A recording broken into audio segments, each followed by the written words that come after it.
So thank you very much for joining us this morning. I hope you enjoyed the evening yesterday and that it was okay to wake up this morning. We continue the second day with a new workshop that I hope will be interesting for you. As a workshop, we want it to be interactive, so please don't hesitate to intervene. We will have a Q&A session at the end where you'll have the opportunity to talk with all the panelists, and please don't also hesitate to talk to them during the coffee break or at the lunch break later on. Projects can be very frustrating when you develop something for several years and then funding stops and you look back and you haven't achieved something sustainable, impactful. You have done a very nice innovation, but no partner to talk with, no future. The project we are talking about today is different, is a very inspiring model that EASPD hopes to replicate in the future with other countries, and that we invite everyone to replicate in your own setting if you can. There are some challenges that we will talk about, but it is an excellent way to actually bring change and have an impactful work in your projects. Why? Because this project is developed in cooperation and with the full support and willingness of the national government. The national government is at the start of the project. They will talk about it more in a few minutes, but because we work together with the Commission, with the national government, and with all the national stakeholders, we can achieve a national cooperation that can lead to actual success. And what more can we hope? We have talked yesterday, the whole day, on what is ECI, how can we bring it, how to strengthen and build an ECI system. And when we talked at the last panel, it was, we have to work with the parliament. There's not enough funding. There's not enough support. This is a way to change. This is a way where we can bring support, where we can develop long-term reforms. So I hope you will be as inspired as the EASPD is by the panel and by what we can achieve with this kind of project. The panelists will try to share how we could develop it, how we worked and what challenges we faced and what success we achieved, so that it can bring ideas to you. So don't hesitate to think of your local level and say, okay, how can I do that at home? So today we have 4 excellent panelists. We have at the end, Dorina, Giouroukou, I'm apologizing if I murder some names, who is a policy officer at the Athens office of DG Reform at the European Commission. She has been working at the European Commission for nearly 20 years and in DG Reform for 10 years. And she is the officer that is working with us in this project and ensuring the perspective of the Commission and all that it's supported by the European Commission. We also have Irene Bertana, who is the policy officer at EASPD, focusing on early intervention. You might have seen her before. She is the mastermind behind this conference and an expert on early intervention. And she has provided training on the topic and is coordinating the work in Greece. Dimitris Nikolsky is a representative of the Labour Ministry at the Greek government. Sorry, I lost my thoughts. And he's the president of the Children's Home Foundation. He's also a very important actor in this project and a linchpin for us to work with the government and with the different actors in Greece. Vasilis Kalopisis is a local coordinator. He has been working in the disability field in Greece for many years and is an expert being able to bring together the different national actors, different stakeholders, because reforms like that, we cannot just do it EASPD alone. We are not local and we only services. We need to bring a national coalition. And Vasilis is working to bring all expertise together and bring the Greek grassroots experience. They will each bring their perspective, and I can see it's very different perspectives that you can then challenge and ask questions. We will start our session with how the project was developed. What is the inception and the idea behind it, with a first presentation by Dorina, followed by Dimitris. I give you the floor. Thanks, Tom. Good morning to all. So I'm happy to see you back here after such an intensive day yesterday, in the morning and in the evening. Let me start by thanking, EASPD mostly for inviting me to this very important conference on the family-centered early childhood intervention. And I was really happy to see all the enthusiasm and the commitment yesterday. So as Thomas explained, I'm going to give you a bit the context from the European Commission side for this project and reform in general.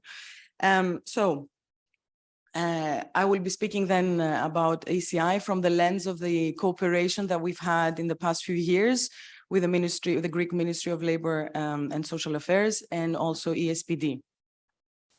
And just a few words then about, what DG reform does really. You've heard that we are funding the project and also following its implementation. So DG reform is a relatively new DG of the European Commission, supporting actually the design and implementation of structural reforms, growth enhancing and inclusive reforms in all areas, in all possible areas. So it can be from governance, public administration, green digital businesses. And under the remit of the unit I work at, we're responsible for the areas related to labor market, social policy, education, and health. So we're working with all EU member states, and we're dealing with requests of the member states themselves, actually. And we can intervene in any phase of the cycle of a reform. So from its design, inception, design, implementation, and also evaluation. And it's always tailor-made to the needs of the member state. So in that context, I have to follow with the slides as well. So in that context, the Greek Ministry of Labor and Social Affairs came knocking on our door in 2019, requesting support for the deinstitutionalization, actually, process in Greece. There was the country report for Greece in 2019 saying, basically stating that there has been, the support services in Greece have improved largely, but there was still a long way to go. And especially with regards to deinstitutionalization, because there were still a lot of people, both children and adults, with or without disability, but from vulnerable families, that actually were in closed institutions. So then we, for that project, we considered that the EASPD was actually the best suited body to help with this reform. And through an 18-month agreement that we had with them, they supported Greece with, a lot of activities, a range of activities for DI, but mostly with a strategy for deinstitutionalization, along with a roadmap and action plan with concrete steps how to move forward.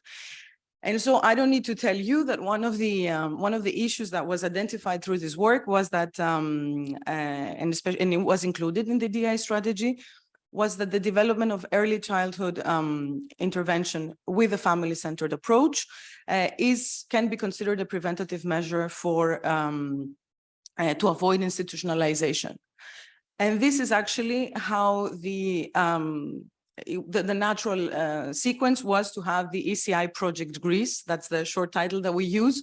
And it naturally followed up. Of course, it followed the normal processes that we have. It's a competitive process for projects to be selected and funded through our instrument, which is the technical support instrument.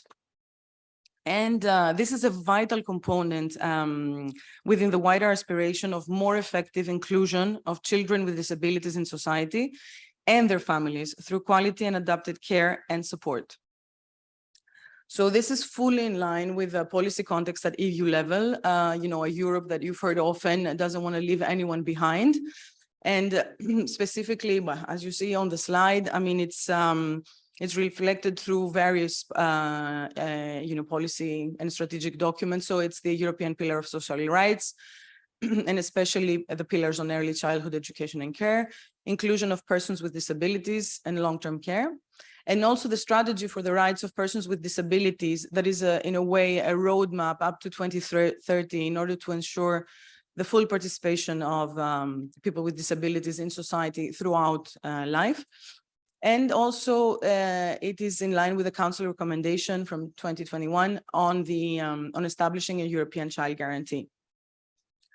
So basically, I want to go into a lot of details into the project because you'll hear more from the colleagues here of EASPD or the national context that Mr. Nikolsky will give to you. But I just wanted to say that I think it was, we followed an integrated approach into the design of the project in order to touch upon all aspects of a reform. So, you know, you put kind of the grains for it to grow later on, because of course you cannot complete a reform within a 2-year project. And there we see a lot of, you know, so these are the strengths of the project in a way, all these activities that, you know, touch upon various aspects and can be replicated into scaled up, let's say. So just indicatively to mention that, you know, the country report on ECI, it gives, you know, what we heard a lot yesterday, you know, a situation analysis for Greece, which is very important to know where you're starting from. And also this was, it gave as well the definition, let's say, of ECI for Greece, that informed the legislation. There was also a pilot, which, you know, I think from my experience in the last 10 years in DG Reform, it is very important because when you're gonna, you know, you want to go national, you have to test it. You have to see, you know, the capacity, you know, what is your raw material, you know, the service providers, you know, and all the problems that you can face in a pilot that you can then correct for an extension of a reform. And we had as well, yes, you know, experience from other countries as well, informing it, and also training that as well can be replicated, you know, for a larger audience later on. Information communication material, we heard yesterday, it's very important to raise awareness. And as I was saying to some of you individually yesterday, I believe that it's not only awareness, you know, within the community or the people who are affected, let's say families who have children with disabilities, but for the wider community, so that everybody can, you know, can stay alert and have the necessary information. And also the action plan for ECI, which actually endorsed this multi-stakeholder approach, because we again heard, and you know very well from you know very well, and we heard yesterday that it is, you know, you have to have the cooperation from different ministries at government levels, health, labor, education. There is a continuum. Society, service providers, families. And this is reflected in the consultation process that happened for the action plan. And hopefully with this project, it will inform a bigger project. And this is where the word sustainability comes in. A larger project that Greece is thinking of implementing through the Recovery and Resilience Fund. And hopefully that would be the ultimate test for the bigger reform. So thank you.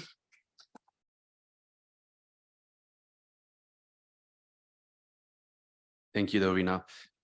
The first point was request from the government. So Dimitris, maybe you can tell us more about what? No, he doesn't want anymore. That's fine. So what does it mean to have technical assistance? No. Okay. The pointer is. Yeah. Okay. Okay. So good morning. Thank you very much. I think that Ms. Giouroukou explained a lot about the project and some initial, let's say, ideas about the funding.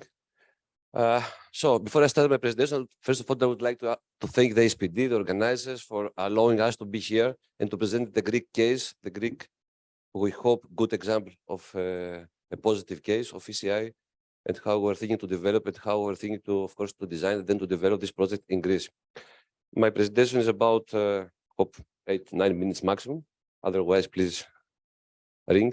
It's about the policy journey, and usually when we, the people that work for the governments, for the ministries, and then when we have to design things, these things usually is about survivors. It's a journey, and as a Greek famous poet said at his famous poem Ithaka, nevertheless, what's the destination? Nevertheless, where are you going? It's very important from all the risks, from all the dangers during the trip, to get knowledge, to get expertise, and this to make you feel more confident, more secure for what you are thinking to do at the very end. So the difference between this poem and the policy is that we really care about not only the journey, but also about destination. We want something at the very end to be produced. We have in my ministry, we have three main principles, three main values that describe the initial idea, why we wanted to develop such a program, why we ask, of course, the support of EASPD through the Commission to bring us the knowledge that we wanted, that was missing probably. We have three main principles: cohesion, transition, and empowerment. Cohesion is not about how to develop this program, but it's about the cohesion that we have and we need to support the families. Yesterday, in another workshop, Maria Kastanis and Ms. Kukuruza from Ukraine very nicely said how important it is when you design a program for ECI, the family ECI program, to support the families. Otherwise, this can create a number of problems. So cohesion is very important, is very crucial to our strategy. And this is one of the main characteristics that the Ministry of Labour Social Policy does in Greece, how to develop cohesion policies. Transition also is quite important. Transition from the current status mainly based on the therapeutic model, as we all know, in most of the countries, and how to make the transition to the new approach, the family-centered approach. And the empowerment, of course, is about how to empower children with disabilities to feel their strengths, to feel more secure, and this is what the ECI does. The vision is the inclusiveness. This is the key word. Always and everywhere in the world, we speak about how to make an inclusive society, but of course there are many differences, and the main different approaches how to make it to be implemented. We have the principles of UNICEF. The UNICEF has allowed us and has given us, let's say, the legal feedback to design this program. We all know that when we're talking about ECI, this ECI linked with a number of principles, with a number of articles of US CRPD. Of course, first of all, the number 7, article number 7, which is about children with disabilities, number 16, 19, which is about independent life, and some other principles regarding the quality of life, and of course, the way that we all support the children. 3 years ago, Greek government, the Greek Minister of Labour, but not only the Greek Minister of Labour, but the whole government, passed let's say, the exams procedure from the CRPD committee in Geneva. Then we were asked how to, if we develop nice way, the principles of CRPD committee. Then we got an objection. We got many objections, but one of the big objections were how we secure the life of children. And of course, then we said, it's okay, it's a time to develop an ECI program in Greece to satisfy one of the objections of the CRPD committee. 4 years ago, we developed a national action plan, which is concrete, with concrete actions, deadlines, and this is an essential part of the disability strategy. One of the concrete actions was to develop an ECI program, and this is what we are doing. I mentioned this because we have to know in advance, when we're talking from a policy-making approach, how important it is to define and to fight some legal principles that will excuse us sometimes or will allow us to go further. Our approach is an holistic approach. The earlier, the better. This is what happened with ECI. Of course, we know all very well the engagement, how to make this program to be available, to be proximate, to be affordable. This is not something so easy. It needs work. It needs many things to be done. And of course, the ways to achieve this, describe, explain, and forecasting and changing the mentality. Changing the mentality is not an easy pattern. It's something very difficult. I'm sure that Vasilis, Kalopisis, and Irene will speak more about this when we have to talk about the awareness raising campaigns, which is something very crucial point at our approach. TCI. TCI is taking a support, of course, instrument. As Ms. Giouroukou said before, there is a continuity process. We started first time with Commission and with SPD 4 years ago, when for the first time we developed the digitalization strategy that prioritized some actions. And then 2 years ago, after we finalized with the DI strategy, we came to develop the ECI, the ECI framework. The ECI was one of the priorities that was produced from the DI. So that's why I mentioned this, to show that there is a very strong link between all these projects. DCI is not about funding. Funding is something different. I will explain later where we'll find the money, which always somebody has to pay for all this. DCI is not about money, but it's about sharing and giving us knowledge. It's make us feel more confident, make us to feel more secure of the way that we want to develop something. We're very happy at the Ministry of Labour so far for the work that has been achieved with the support of EASPD. And this is something that we have to say, it's something that we really appreciate a lot, is to maximize the design. We gave us knowledge, as I said, to maximize the design for what is coming. What is coming is to implement this project in Greece in the beginning of the next year. Very quickly, the ads of this program is that they allow us and they show us the way to identify some stakeholders. You know, when you're thinking about a project on the policy making or the policy status, you think that maybe you know everything. We are the Minister of Labour, we're the Minister of Social Affairs, so this is our project, and we know the whole, we have the whole icon, but it's not like that. So through this project, we manage to get more knowledge and to identify who are the other stakeholders in the Greek, let's say, welfare society that can support us. Then they gave us the tools how to monitor this, or maybe they gave us some ideas that we need to monitor all this project. And this is something that maybe we will discuss this later, how we'll develop a monitoring mechanism, which is very important when you design, and then when you develop, there is somebody that has to monitor this, procedure. The transition, as we said, the transition is something quite difficult. It's not so easy to make people to believe to your dream, to make people to believe the way that you want to develop something, the way that you want to change the mindset at the minds of people that decide, and also to the minds of people that works at the service providers field. This program has to be sustainable. And from the other side, this also increased expectations.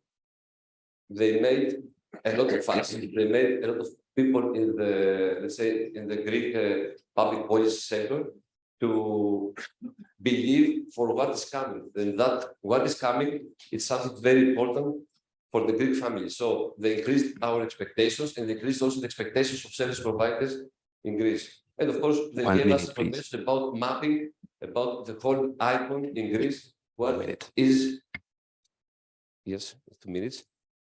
Sorry.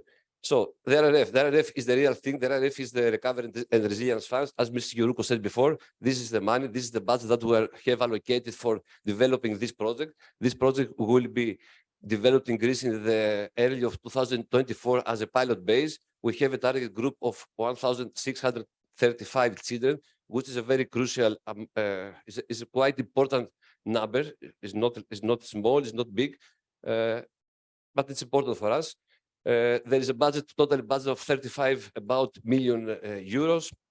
And of course, there is a stable monthly reimbursement for the families that will participate in this program. important points of the ECI and the Resilience Recovery Fund program is that we care about the inclusion, the certification. We are going to certificate all the national service providers that are interested to provide such a program. Otherwise, this can be a disaster. There is a holistic view, of course, and of course, there is a continuity on this program. The continuity is that after 2 years that we will develop this pilot program in Greece from 2024 to the end of 2025.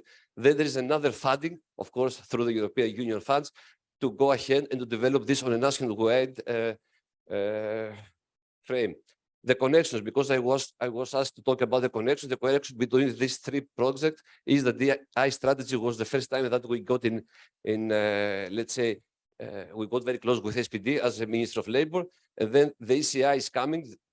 Now we're finishing, now we're finalizing things, and then this is the RRF. The RRF is the Recovery and Resilience Fund. This is the real budget that will cover the implementation of this project.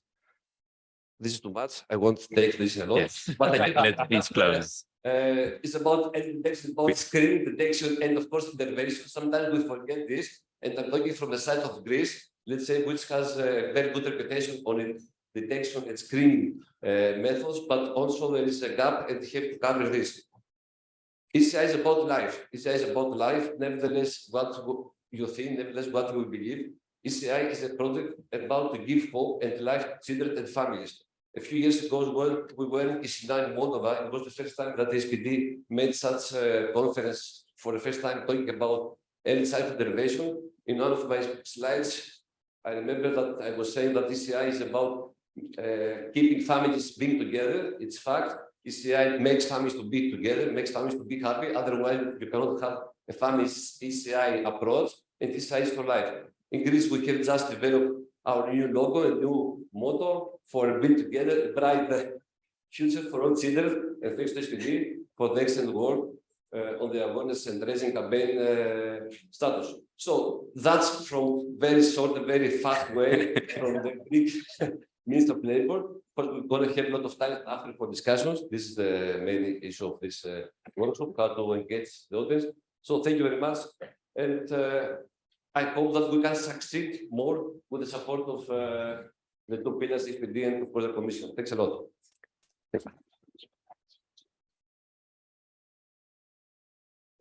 Thank you, Dimitris. Let's have some time for questions. So we have 5 minutes if there will be some questions on how that could be achieved. We could see that it's very simple. You just need the government to decide to request support. But you also heard that they did that in answer to the objectives of the CRPD, of the European Pillar of Social Rights, of the Child Guarantee. We heard yesterday of the Sustainable Development Goal. So you can also remind the government that they have obligations and that you can help them. So we have a question. Hello, good morning, everybody. I'm so inspired to hear that you traveled to Moldova and saw with your real eyes what we've been doing and other colleagues and partners. How do you intend to invest and to grow and to financially sustain the ECI system in Greece after the project ends? How does the state engages in this financial responsibility? Thank you very much. Are there other questions? Yes, good morning. Thank you very much for the explanations of the system that you have implemented in Greece. But at the end, you have to focus on the right of the children to receive this early childhood intervention and their families. That means I think that after fixing some number to make the test and the trials, you have to think in a more holistic policy to ensure that everywhere, every part of the country, there will be closer to the families to don't disturb their life, system of services to receive this kind of intervention that is crucial, as you mentioned. That means I suppose that you are thinking in a future of a global development of a network of services and a more strong public procurement system to ensure a right, because a right cannot be defended just with grants. No. Thank you. There was a question at the back.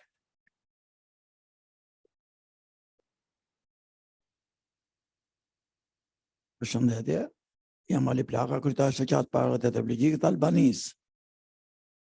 Desha të di, ju falendereja për Excuse me, is there somebody to translate us? që jeni këtu.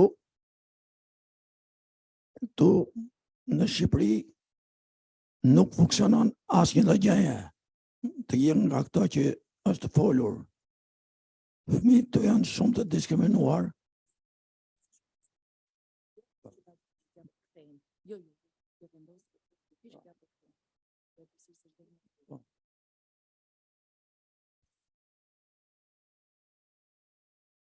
Apologies.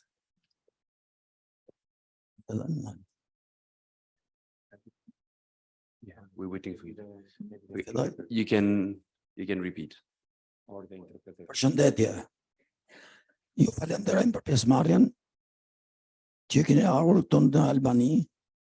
Dhe unë jam kryetar shoqati invalidët parave tetraplegjik, një përfaqësues i shoqatës, të cilat përfaqësoj njerëz persona me aftësi të kufizuar, gjithashtu nga fëmijë.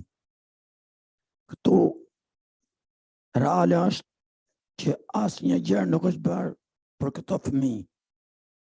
Me thënë atë të drejtën, kemi kërkuar gjithmonë mbështetje nga institucionet shtetërore dhe nuk na kanë ndihmuar as kurkush. Përveç se mbajmë një shpresë tek juve. Pyetje, çfarë do bëhet për këto fëmijë këtu në Albani që janë shumë të diskriminuar? Kjo kategori, persona me aftësi të kufizuar. Kërkojmë një mbështetje, një ndihmë nga ana juaj, se deri më sot nuk kemi pas asnjë lloj ndihme, asnjë lloj siguracioni nga shteti jonë shqiptar. Ju faleminderit.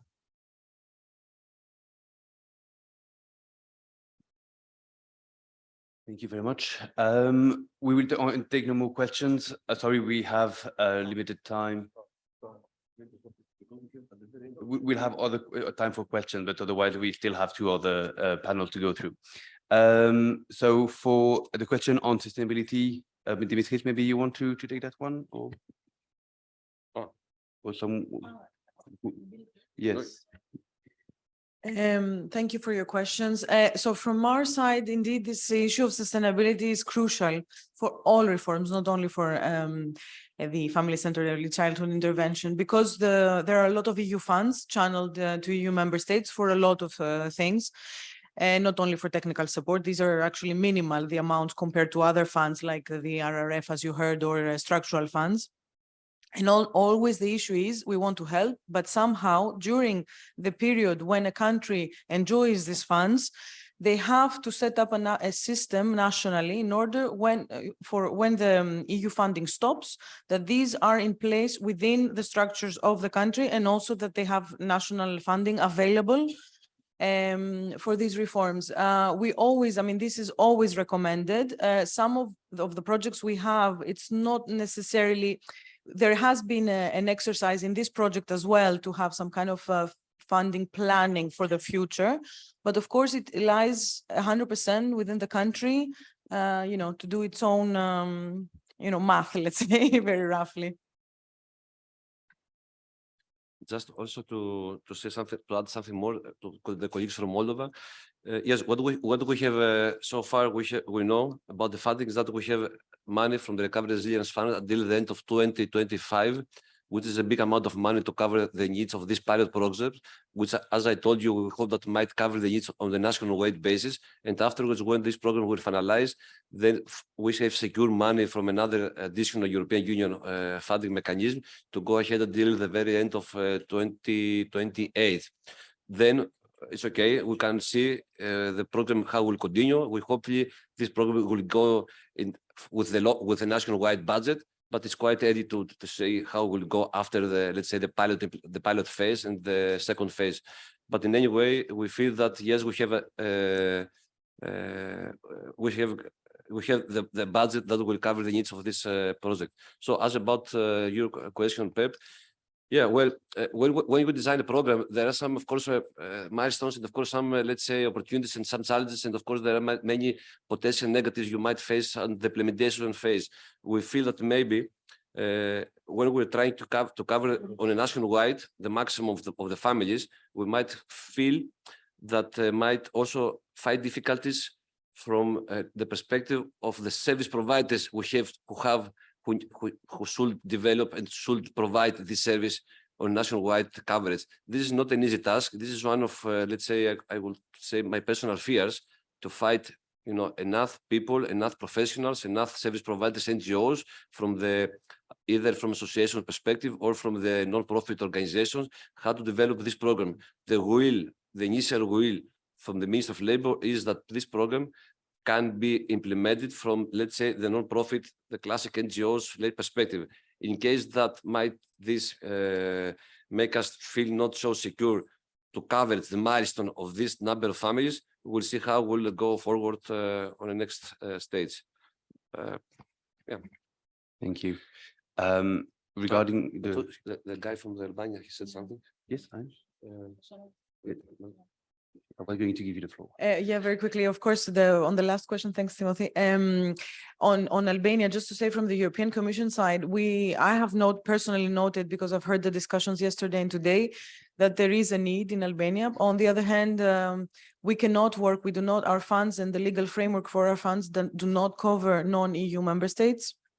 There are some efforts, but they're very discussions in a preliminary stage to start working with enlargement, so accession countries, but this is still not happening.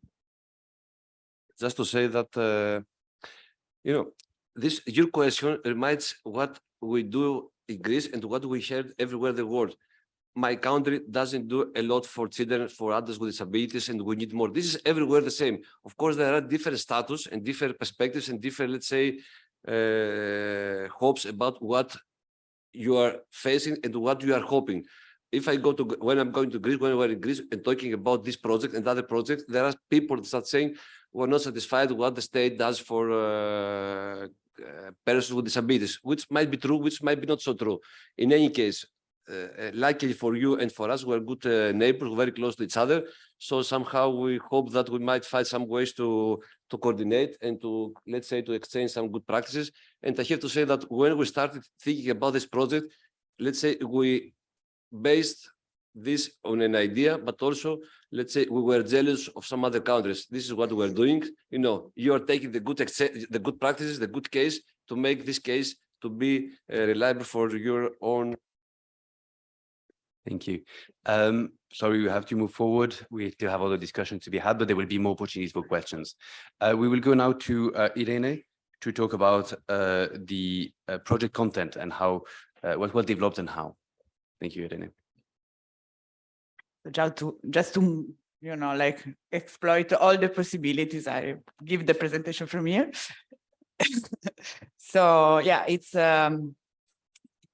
very nice for me to be here, and finally, after almost 3 years working in the Greek local dimension, to be able to share what we are doing with a wider audience.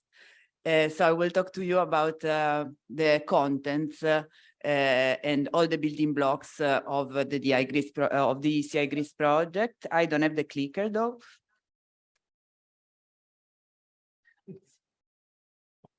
Okay. In this slide, you can have a summary of the project. So you can see the duration. It started in September 2021 and it's ending in end of September this year. EASPD is the leader, so basically it's a cooperation where the Commission is funding us, but it's also complementing it with us, and we are involving different experts and other partners in the implementation, but we are leading on it. And the beneficiary, you heard from him, is the Ministry of Labor and Social Affairs. The whole objective of this is creating a sort of, we can say evidence-based, maybe it's a bit too pretentious, but a reform, a quality reform on family-centered ECI with the target group in particular of children with disabilities. And we have a few key actions.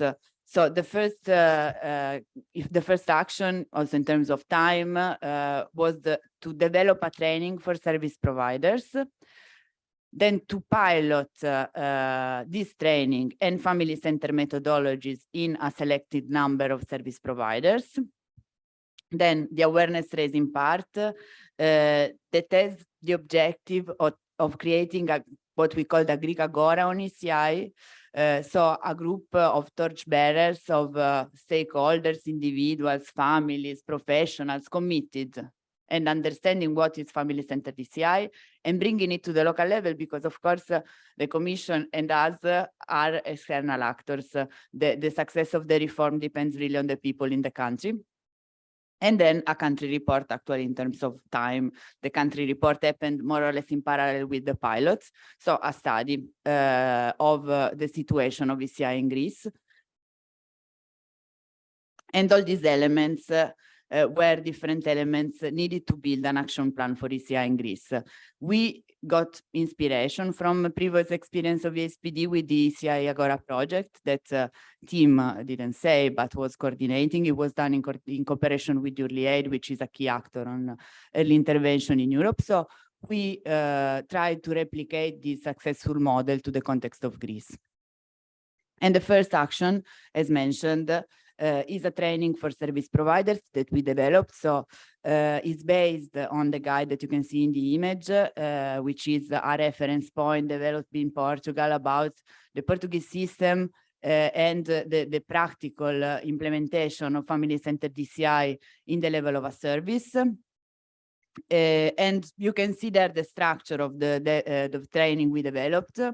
So we have a first part explaining the rationale of family-centered DCI, so the framework, the neurodevelopmental basis, and then how to make it happen. So on the one hand, starting with best practices, and then the ECI service circle, so from the assessment to the development of the plan, the implementation of the plan, and the monitoring and evaluation of the plan. Of course, this training is a very condensed summary, because it happened in 2.5 days, and it gives a lot of information, but then to change mentality, really understand deeply, you probably need more time, but that's what we had and what it did. In this slide, you can see the list of pilot organizations that were involved in the project. 2 of them are members of EASPD, and you heard some of them in one of the workshop about early intervention, early detection with Theotokos, and you heard Agapi from Amimoni talking in the panel yesterday. So we had, we tried to create a general, a different spectrum in terms of target groups. So you can see that there are different kind of disabilities involved, but also in terms of legal status. So we had public bodies, in particular the social welfare centers that are units about providing social services from the public sector, a hospital, and then some NGOs. And also in terms of geography, many of them were based in Attica, but we tried to go also to Crete. And as you can see, LEPAP has different, it's based in different regions of Greece. This pilot was a path for us. So basically, here you can see the main elements of this pilot. So we try to involve the international and local trainers in the first training, but also in the other trainings. We created moment of exchange and mutual learning between the different pilot providers. We did an assessment report trying to measure the difference in the practices from the beginning until the end of the project. This is not finalized yet, but we are almost there. And we involved them in all the other project deliverables, and in particular in the action plan.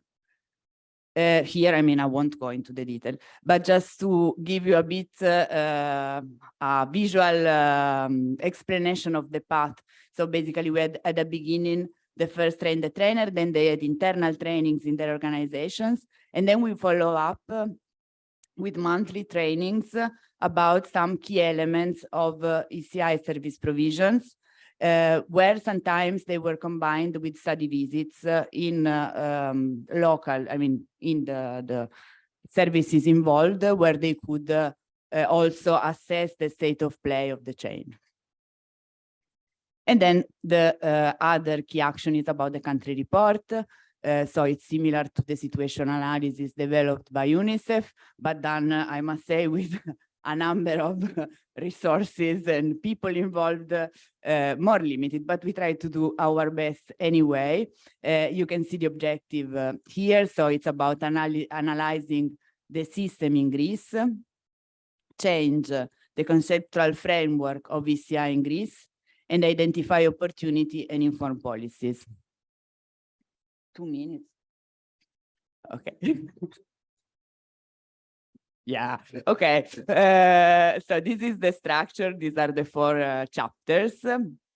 So we try to be comprehensive, starting from the definition, analysis of legal framework, mapping, a part about the funding, and a part about the needs. And we did it through the study, semi-structured interviews, questionnaires online, and focus group. We did 2 of them. And here you can see the main findings. So it's very similar to what we can find in many other European countries and Balkan countries. So there is a lack of quality standards and regulations, an unequal availability and accessibility of ECI, a delayed response in children. So there is really an issue about early detection, an underdeveloped screening and referral system. So also not only about the detection, but also to the referrals. So when they go to the ECI service, there are some gaps there. Families are often not involved, and if they are involved, they're not involved with the common procedures. There is a lack of coordinator with the different actors in the sector, and there is a prevalent therapy-based medical approach. Here you can see a list of the raise awareness materials we developed with the Agora on ECI. You can find the leaflet, the fact sheet in the EASPD desk if you want. And this is the last slide. And these are the different steps of the action plan. So all I was telling you informed the process of the action plan. We involved the key stakeholders from the beginning. We had the country report and pilot experience. And then we drafted, with the ethos of studying methodologies, an action plan that we discussed in multiple meetings involving different stakeholders, but Vasilis will talk to you about this part with the next presentation. Thank you.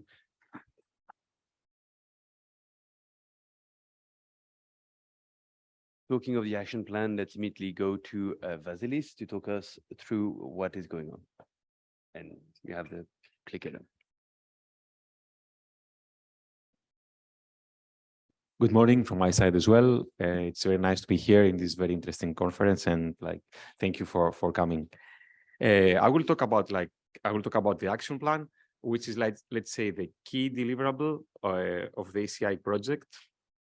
It is the key deliverable of the ECI project because it is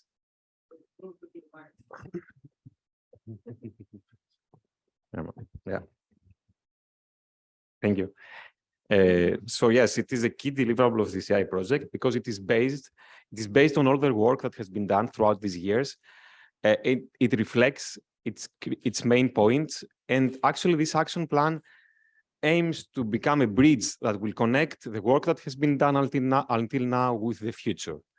And let's say the aim of the action plan is to provide concrete objectives, milestones, and action for Greece to move towards a holistic, family-centered ECI system.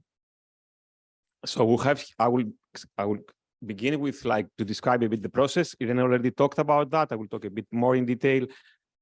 I think the foundation stone, let's say, of this process is the continuous involvement of key stakeholders in meetings throughout the project. And this is not always easy and sometimes you have to insist and you have to send emails and make telephone calls and even become annoying sometimes in order to build this initial group of stakeholders. But I think this is a very crucial thing that we did together with all the other actors in Greece. And actually, this action plan is a co-producted action plan, is a co-designed action plan. So this is like one of the first, like, let's say, building block of this process. Another one is like the country report and pilot implementation. You already heard about that. They gave us like a very good connection with reality, what's actually happening in Greece, in order to design realistic interventions. And actually, I think another thing that was very important with the country report and the pilot implementation is that they gave us also this co-productive base on which we continued. And after, at some point, we had to put our thoughts on a paper, and we started like drafting from the end of 2022 and the beginning of 2023. We started like drafting a first action plan. And this action plan was shared like with stakeholders. I think it was like in February 2023. And in March 2023, we had in Greece like 4 meetings in person in Athens, 4 roundtables where we discussed in detail this draft action plan. And it was like a very lively discussion, and people were like really willing to participate and like be part of it. And they gave us many comments, and after they sent a lot of written feedback, which we integrated into a revised version. And this revised version was shared again with stakeholders in April 2023, and in May, we organized the second round of exchange, and we had like another round of another roundtable in Athens in May, where again we had a lively discussion, more comments, more written feedback, and all that was integrated into this final, let's say, version of the action plan, which we are going to circulate now to the stakeholders involved, and we are waiting for their final validation, hopefully in this month. So I will talk now a bit about the structure. In the beginning, we have like the introduction and the definition and values. There we set the context, we set the underlying values of this action plan. And also we included this glossary of key terms because sometimes I think it's crucial that we all talk the same language. And this is not always self-evident. For example, I mean, there is a lot of like, we'll talk a lot about like intervention in natural environments. Okay, but what does this mean? So things like that, what does it mean natural environment? What does it mean a transdisciplinary approach? All these are defined in the beginning of the report. And after we have the 4 chapters. The first focuses on intersectoral cooperation, the second focuses on funding, the third on early detection and referral, and the fourth on the provision of family-centered ECI services. And as it's already said, this action plan has a 3 years time frame.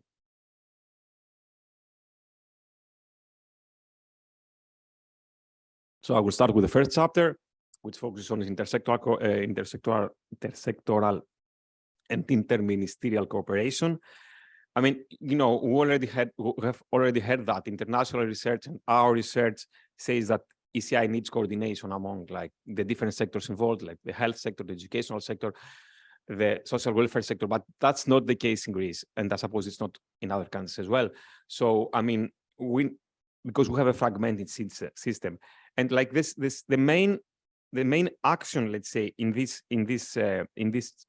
under this milestone is the creation of a multi-sectoral ECI committee that will monitor and will oversee the implementation of the action plan.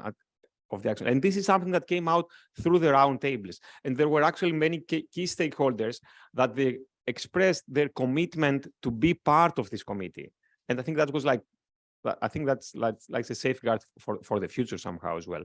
And in the second milestone of the first chapter, we look a bit towards the future. And we try to describe the responsibilities of the function and the functioning of the future ECI system. And these actions are going to towards the last year of the project. I'm not going to go into details now to talk about specific actions. I will just tell you that like for under each milestone, we have like different actions, and we'll have like a time frame, responsible authority, funding option for every action. And now I will go to milestone 2, which is about funding and sustainability. During the time that we had for the development of this action plan, we managed to define quite clearly the funding mechanism for many of these actions, which is like many of them will be funded under the RRF project that is following. But there are some actions that will not be funded under the RRF, and actually this milestone is targeting actually exactly these actions. And in milestone 2.2, again, we look towards the future, and we look towards the future from a financial perspective to do all the preparation work that will be needed for the next phase of the reform from 2026 until 2030. So the third chapter, we focus on early identification and referral and initial assessment, which we know is a very hot topic in Greece. And here we have, like, let's say, 2 directions. The first direction is let's improve what we have. Let's not start from scratch, because, okay, maybe it's not perfect, the existing system, but that it forms like a good base. So how can we expand it? How can we make it better? How can we make more accessible what we have? And the second, let's say, direction under this chapter is like, how do we broaden the base of professionals and agencies that are involved in this, like, early identification and referral, but with clear clarification of roles and responsibilities. And here we have many actions targeting nurseries, kindergartens, the medical community, and of course, families. And we include early identification guidelines, protocols, awareness raising actions, and training for professionals working with children from 0 to 3. And after, I go to the fourth and the last chapter of this action plan, which actually goes to the core of the service provision. And we aim here to improve the way services are functioning. So we start here with a detailed mapping covering mainly quantitative aspects of the state of play that we didn't manage to cover during our country report. And we continue with milestones 4.2 and 4.3 with things like we have actions with targeting operational standards, monitoring procedures, development of a register for licensed ECI providers, ECI curricula for universities, certified trainings, and accredited professional profiles for ECI professionals. And that's it from my side. I will just I have this last slide where I summarize some core lessons learned, the importance of facilitating consensus, the importance of not reinventing the wheel, and making the best of existing resources and make the connection with the thing is to make the connection with existing resources. Of course, be realistic, have this to be a working document and not a paper exercise, and of course to include safeguards that will make sure that this action plan will actually happen and it will not stay in a drawer in a ministry somewhere. Thank you very much.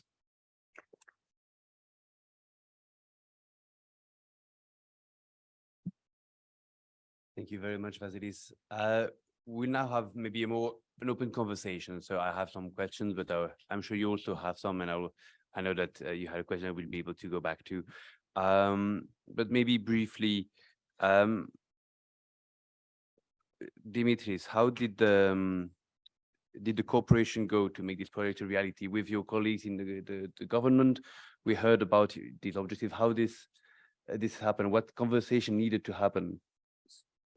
Yes, internally, and then with how did you manage to bring all the stakeholders needed at the table? Okay, thanks, Tim. Well done, Vasilis. Nice presentation. Okay, well, when you start designing something, when you are taking the decision that you have to go forward and to see what's the next project for make the real goal, the main goal of the ministry, which is the inclusive society, the inclusiveness, then you are facing some barriers. Then you are coming in front of fragments and barriers that are not only, let's say, in society, but also internally on the level of the policy making level. So we had internally to make people, colleagues, make people on the decision-making level to believe at this idea, to believe at this vision, because behind this vision, there are some specific people that worked very hard in advance to promote the idea of the family's ECI program in Greece. And this, yes, we met a lot of let's say, initially some negative comments.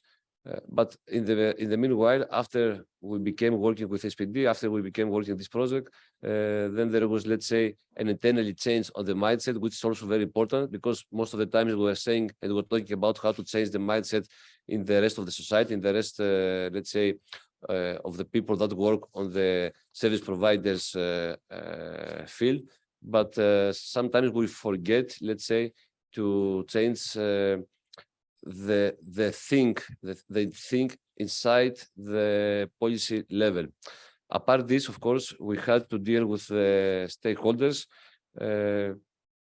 As I said in my presentation, we thought initially that we knew almost everything, but that's not the fact. We knew some of the whole of the project, and we asked for the support from additional stakeholders, from other ministries that will be involved on the implementation of this project, like the Minister of Education, as Ms. Giouroukou mentioned, of course, the Minister of Health, and especially on the Minister of Health on the level of the detections services, which is very crucial. In any way, we had to overcome some, let's say, structural internal barriers.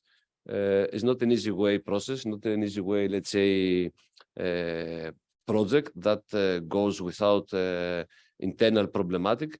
But now, after 2 years of implementing this TCI project, we feel more secure, and we feel that we know, we have the knowledge, and also we have the alliance inside the Greek governmental bodies, and also inside the stakeholders field, which is very important for the real implementation of this project. Thank you. And Dorina, from the Commission perspective that you presented the setting up, now we are a few years in, reaching the end. What is the positive perspective from the Commission? What have you learned? What do you bring out of it? Wow. Yeah, I hesitated to say it in the beginning that you know, it's a good practice example, you know, this project, and, you know, go ahead and replicate it, because actually I am very satisfied with how it went, with the involvement of all actors, with the work from EASPD. I actually, okay, you know, it's very difficult to describe in very few minutes how we have become all very passionate actually about the project and very committed. And for example, just to give you an example, you know, when there were these stakeholder consultations, I was very happy to see that even though there was some resistance, I don't know if it's a resistance, it's just that the Ministry of Health was not really present, but the medical community was there, and they were very eager, you know, to contribute. And for example, you know, they suggested themselves, you know, to introduce maybe relevant courses in the curriculum in medical school, you know, for the early detection. So, you know, so that's why I'm mentioning about, you know, being passionate and committed, and really, you know, when all stakeholders are coming together, you know, you think that it can move forward. On the other hand, because it takes a lot, you know, to establish this, to accomplish this paradigm shift, as we say, because it's really, you know, a lot of change needed in a lot of levels. But on the other hand, for example, you know, I'm very skeptical now, in the sense that, you know, we have elections in Greece, and, you know, we have all this work. We have now an action plan, which is like so mature and ready. with a 3-year perspective, you know, on how to move forward. And you know, if there's no sustainability in the political willingness, you know, then there is a fear, will it stay in a drawer, in a shelf, you know, as we heard before. Of course, what is very, very important, and we always try to have this in projects, even though they are requested at, you know, political level, we always want to have the cooperation of ministry officials, like we have in this case, Dimitris here, Mr. Nikolsky, because, you know, they're the ones who are very knowledgeable on the matter. They are the ones, you know, who follow a project or a reform or, you know, everything, and they can be, let's say, the transition, you know, the ones that will communicate the achievements and kind of convince, you know, to not to let's say disregard, you know, all the work that has done, but to continue on the same basis. So that's the hope and the Thank you very much. And to Irene and Vasilis together, however you like it, what were the main challenges and the complications during the project?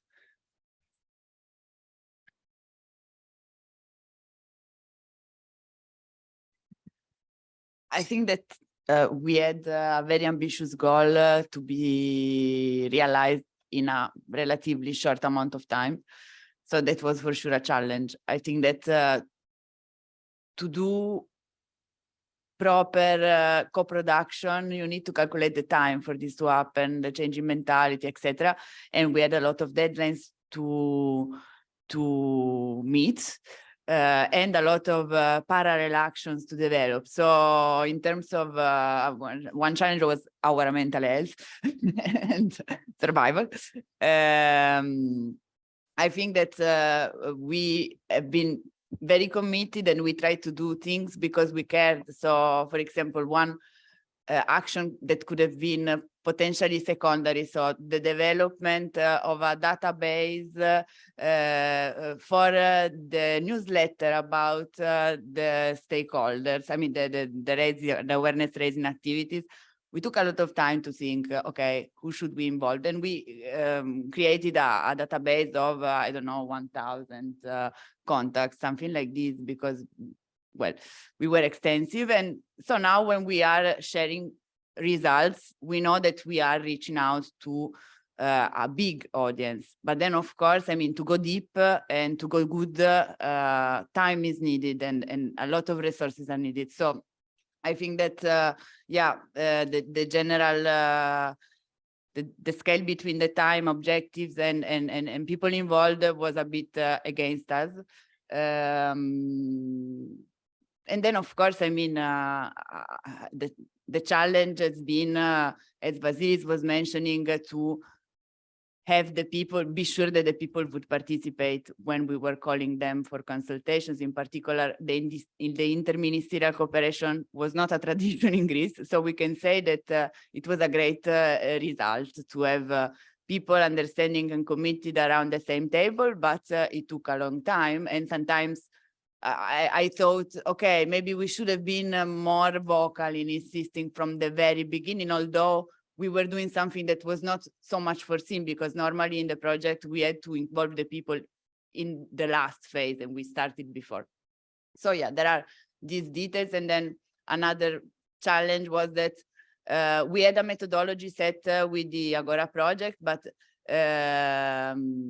on many things we were discussing a lot to find the best way to do, which is good, but sometimes it was a bit also feeling lost and with a lot of anxiety because you didn't know exactly the result, and then often the result was good, so that was nice. But yeah, methodologically having some path to follow would have been better.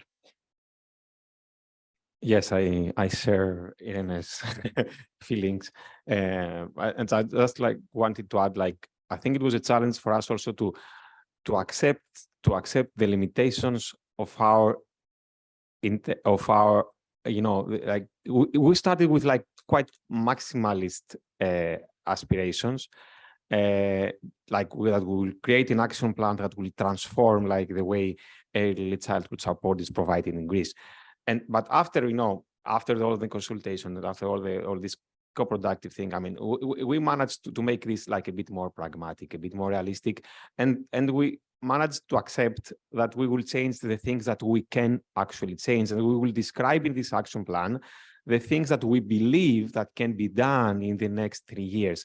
And in the next 3 years, because in Greece we start from we have a long way in front of us. So, I mean, these are the things that we believe that can be done in the next 3 years, and that was a challenge to accept this and adjust our work. I mean, on this. I mean, yes, that was a challenge. Thank you.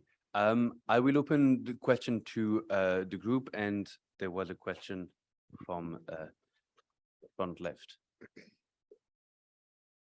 Are there other questions that people can already bring a mic to? So, greeting from, I am Klisman Ibrahimi. I am representative of Albania National Association of the Deaf.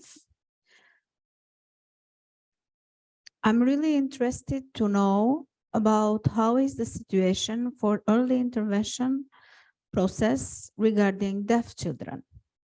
Because in Albania, we doesn't have any kind of protocol about this process, not even accessible in sign language, or any kind of training for parents, especially for parents of deaf children.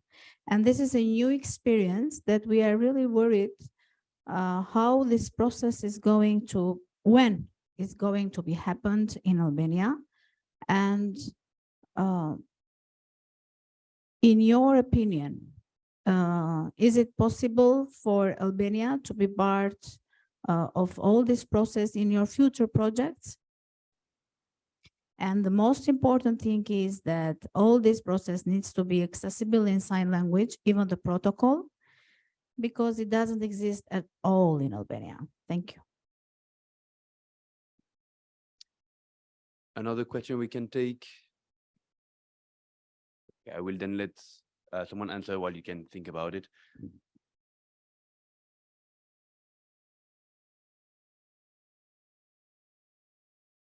Yeah.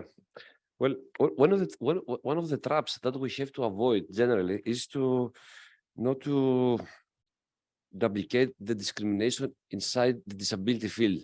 And usually, this is a general comment, usually when we design development policies, we might put aside some categories of disabled people. In Greece, regarding this program, that we're developing, it has been almost established, it will be in action next year. We include all the categories of children with disabilities, including, of course, deaf children. There is no any category of disabled that remain a part of this program. But I have to say that sometimes I really think that we might reproduce this opinion that some categories of persons with disabilities remain a part of the main concrete, let's say, core business of the disabled policy. But apart this, in Greece, we have also a national institution for deaf children, deaf persons that works on policies and also on let's say, developing and producing the sign language. In Greece, of course, since 2012, the sign language is an official language based, of course, on one of the main principles of the CRPD conventions about this. So I can say that we cover the legal framework of how to secure the sign language inside the policies. And we hope that, we count that a number of children with disabilities that will participate in this program will be deaf children that will participate. Yeah. And also in Greece, like one of the first institutions like that started like providing ECI services was like an institute called the Institute of the Deaf. It was like one of the first ECI programs like in Greece, like from the 1980s, started from the Institute of the Deaf. Thank you. A question. Yeah, thank you. Thank you very much for a really good presentation. I wanted to ask a bit more about the multi-sectoral body or multi-sectoral committee. Is that something that Dimitris was saying? Is that institutional inter-policy body, or you were also envisaging something which is more a technical multi-sectoral team? And is it only a national, local? What is the structure that you have been thinking about? Because this is one of the very important components and something which is very difficult to sustain because of the political changes. So how to keep what was your thinking behind that? It's really interesting. And also for the action plan, is it something which is officially endorsed and then there is a full accountability and or it's a more of a working plan for the team and the group to move forward? It was just a point of clarification. Thank you. Thanks a lot. Can we take another question just sorry. in case? I was directly go. Well, go ahead. There's no other question for the moment.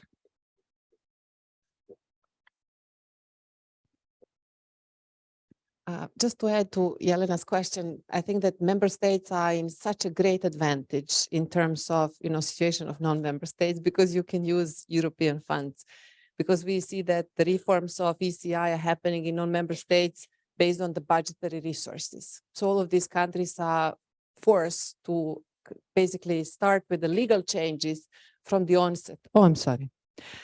And so my question was, did the action plan envisage already, like what would be the legal changes, what would be the structural changes that needs to be implemented in order to secure sustainability, or you envisage that as a part of the second phase? Thank you. So do you remember the question? I noted them down, yes. Okay, so about the committee.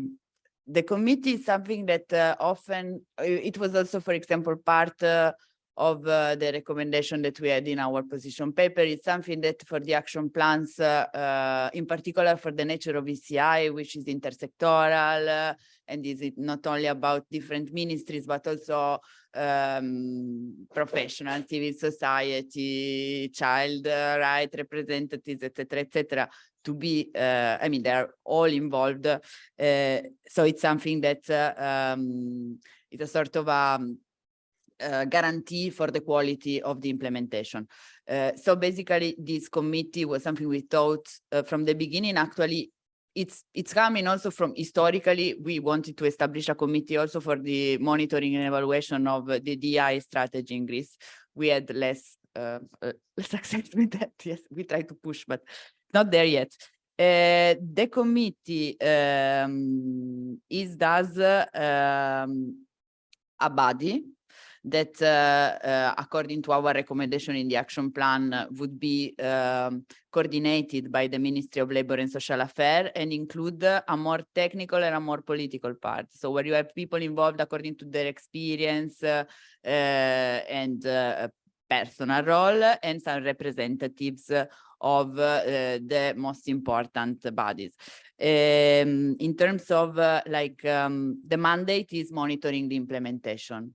So in the action plan, we have some months that are allocated. It's like the first action. Fund the committee, decide what are the procedures, what are the roles, and then when the committee is established, we start really implementing the action plan. So then in terms of, we had some questions also in the negotiations about the committee on, okay, what is the mandate? That do they have a legal mandate? No, because it's something that it's impossible because it's not a ministry, but still when hopefully we have the commitment and the commitment from the different participants, in particular representative of the ministries that are there, normally this shouldn't, I mean, it should be something useful. About the legal changes, so the action plan, we have our last deliverable, we didn't write it there because we are still defining it,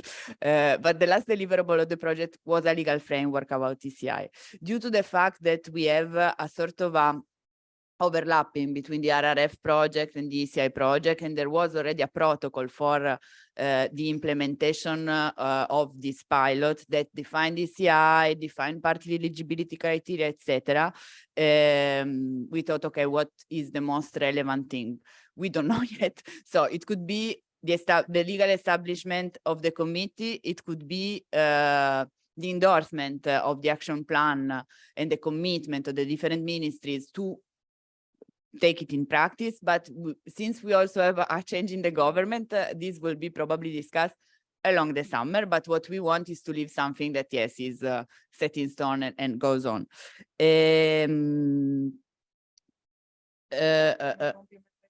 Of course.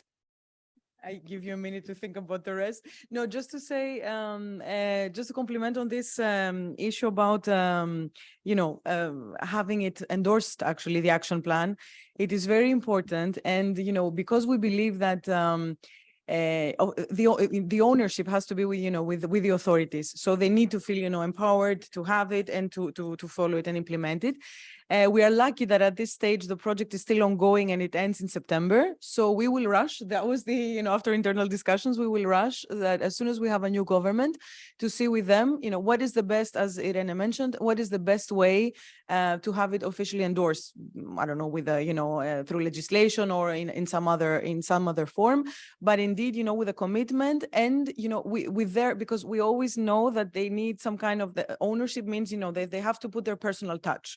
So if in the end, they want 1 committee, 3 committees, 5, it is important for them, because as they have visualized it, then it will, be better and easier to be put in place. So this is what we're aiming at.